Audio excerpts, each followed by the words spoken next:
حضرت نوح علیہ السلام 950 برس تک اپنی قوم کو خدا کا پیغام سناتے رہے، مگر ان کی بدنصیب قوم ایمان نہیں لائی، بلکہ طرح طرح سے آپ کی تحقیر و تذلیل کرتی رہی اور قسم قسم کی اذیتوں اور تکلیفوں سے آپ کو ستاتی رہی، یہاں تک کہ کئی بار ان ظالموں نے آپ کو اس قدر زد و کوب کیا کہ آپ کو مردہ خیال کر کے کپڑوں میں لپیٹ کر مکان میں ڈال دیا، مگر آپ پھر مکان سے نکل کر دین کی تبلیغ فرمانے لگے۔ اسی طرح بارہا آپ کا گلا گھونٹتے رہے، یہاں تک کہ آپ کا دم گھٹنے لگا اور آپ بے ہوش ہو جاتے، مگر ان ایذاؤں اور مصیبتوں پر بھی آپ یہی دعا فرماتے تھے کہ اے میرے پروردگار، تو میری قوم کو بخش دے اور ہدایت عطا فرما، کیونکہ یہ مجھ کو نہیں جانتے۔ اور قوم کا یہ حال تھا کہ ہر بوڑھا باپ اپنے بچوں کو یہ وصیت کر کے مرتا تھا کہ نوح علیہ السلام بہت پرانے پاگل ہیں، اس لیے کوئی ان کی باتوں کو نہ سنے اور نہ ان کی باتوں پر دھیان دے، یہاں تک کہ ایک دن یہ وحی نازل ہو گئی کہ اے نوح، اب تک جو لوگ مومن ہو چکے ہیں ان کے سوا اور دوسرے لوگ کبھی ہرگز ایمان نہیں لائیں گے۔ اس کے بعد آپ اپنی قوم کے ایمان لانے سے نا امید ہو گئے اور آپ نے اس قوم کی ہلاکت کے لیے دعا فرما دی، اور اللہ تعالیٰ نے آپ کو حکم دیا کہ آپ ایک کشتی تیار کریں۔ چنانچہ 100 برس میں آپ کے لگائے ہوئے ساگوان کے درخت تیار ہو گئے اور آپ نے ان درختوں کی لکڑیوں سے ایک کشتی بنائی جو 80 گز لمبی اور 50 گز چوڑی تھی، اور اس میں 3 درجے تھے، نچلے طبقے میں درندے، پرندے اور حشرات الارض وغیرہ، اور درمیانی طبقے میں چوپائے وغیرہ جانوروں کے لیے، اور بالائی طبقے میں خود اور مومنین کے لیے جگہ بنائی۔ اس طرح یہ شاندار کشتی آپ نے بنائی اور 100 برس کی مدت میں یہ تاریخی کشتی بن کر تیار ہوئی، جو آپ کی اور مومنوں کی محنت اور کاریگری کا ثمرہ تھی، جنہوں نے بے پناہ محنت کر کے یہ کشتی بنائی تھی۔ جب آپ کشتی بنانے میں مصروف تھے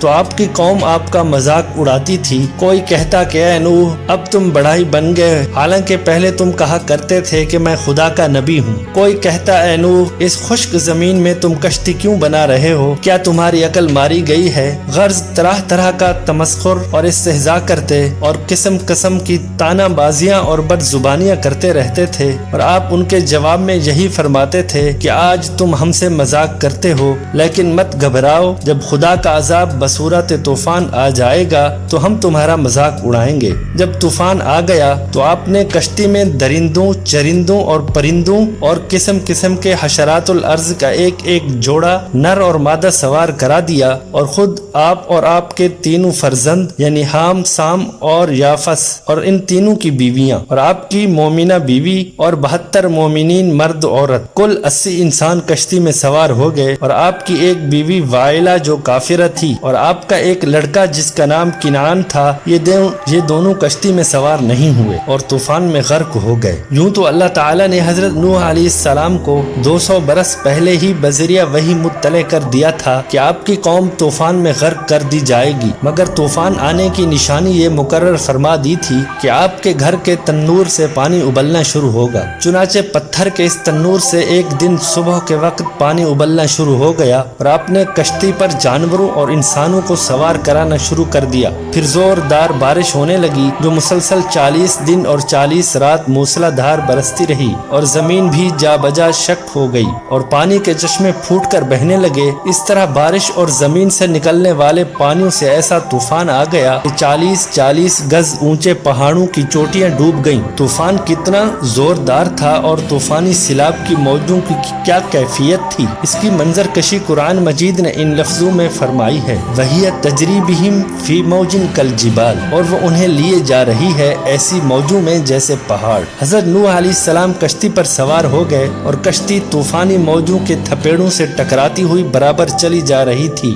یہاں تک کہ سلامتی کے ساتھ کوہ جودی پر پہنچ کر ٹھہر گئی۔ کشتی پر سوار ہوتے وقت حضرت نوح علیہ السلام نے یہ دعا پڑھی تھی، بسم اللہ مجریہا ومرساہا ان ربی لغفور الرحیم، اللہ کے نام پر اس کا چلنا اور اس کا ٹھہرنا، بے شک میرا رب ضرور بخشنے والا مہربان ہے۔ حضرت نوح علیہ السلام کی کشتی طوفان کے تھپیڑوں میں 6 ماہ تک چکر لگاتی رہی، یہاں تک کہ خانہ کعبہ کے پاس سے گزری اور مکہ مکرمہ کا 7 چکر طواف بھی کیا۔ پھر اللہ تعالیٰ کے حکم سے یہ کشتی جودی پہاڑ پر ٹھہر گئی جو عراق کے ایک شہر جزیرہ میں واقع ہے۔ روایت ہے کہ اللہ تعالیٰ نے ہر پہاڑ کی طرف یہ وحی کی کہ حضرت نوح علیہ السلام کی کشتی کسی ایک پہاڑ پر ٹھہرے گی، تو تمام پہاڑوں نے تکبر کیا، لیکن جودی پہاڑ نے تواضع اور عاجزی کا اظہار کیا تو اللہ تعالیٰ نے اس کو یہ شرف بخشا کہ کشتی جودی پہاڑ پر ٹھہری۔ اور ایک روایت ہے کہ بہت دنوں تک اس کشتی کی لکڑیاں اور تختے باقی رہے، یہاں تک کہ اگلی امتوں کے بعض لوگوں نے اس کشتی کے تختوں کو جودی پہاڑ پر دیکھا تھا۔ حضرت نوح علیہ السلام کا ایک بیٹا جس کا نام کنعان تھا، وہ صدقے دل سے آپ پر ایمان نہیں لایا تھا، بلکہ وہ منافق تھا اور اپنے کفر کو چھپائے رکھتا تھا، لیکن طوفان کے وقت اس نے اپنے کفر کو ظاہر کر دیا۔ حضرت نوح علیہ السلام نے کشتی پر سوار ہوتے وقت اس کو بلایا اور فرمایا کہ میرے پیارے بیٹے، تم کشتی پر سوار ہو جاؤ اور کافروں کا ساتھ چھوڑ دو۔ تو اس نے کہا کہ میں طوفان میں پہاڑوں پر چڑھ کر پناہ لے لوں گا۔ تو آپ نے بڑی دل سوزی کے ساتھ فرمایا کہ بیٹا، آج خدا کے عذاب سے کوئی کسی کو نہیں بچا سکتا، ہاں جس پر خداوند کریم اپنا رحم فرمائے بس وہی بچ سکتا ہے۔ باپ بیٹے میں یہ گفتگو ہو رہی تھی کہ ایک زوردار موج آئی اور کنعان غرق ہو گیا۔ اور ایک روایت میں یہ بھی آیا ہے کہ کنعان ایک بلند پہاڑ پر چڑھ کر ایک غار میں چھپ گیا اور غار کے تمام سوراخوں کو بند کر لیا، مگر جب طوفان کی موج اس پہاڑ کی چوٹی سے ٹکرائی تو غار میں پانی بھر گیا۔ اس طرح کنعان اپنے بول و براز میں لت پت ہو کر غرق ہو گیا۔ جب حضرت نوح علیہ السلام کی کشتی جودی پہاڑ پر پہنچ کر ٹھہر گئی اور سب کفار غرق ہو کر فنا ہو چکے تو اللہ تعالیٰ نے زمین کو حکم دیا کہ اے زمین، جتنا پانی تجھ سے چشموں کی صورت میں نکلا ہے تو ان سب پانیوں کو پی لے، اور اے آسمان تو اپنی بارش بند کر دے۔ چنانچہ پانی گھٹنا شروع ہو گیا اور طوفان ختم ہو گیا۔ پھر اللہ تعالیٰ نے حضرت نوح علیہ السلام کو حکم دیا کہ اے نوح، آپ کشتی سے اتر جائیے، اللہ کی طرف سے سلامتی اور برکتیں آپ پر بھی ہیں اور ان لوگوں پر بھی ہیں جو کشتی میں آپ کے ساتھ رہے۔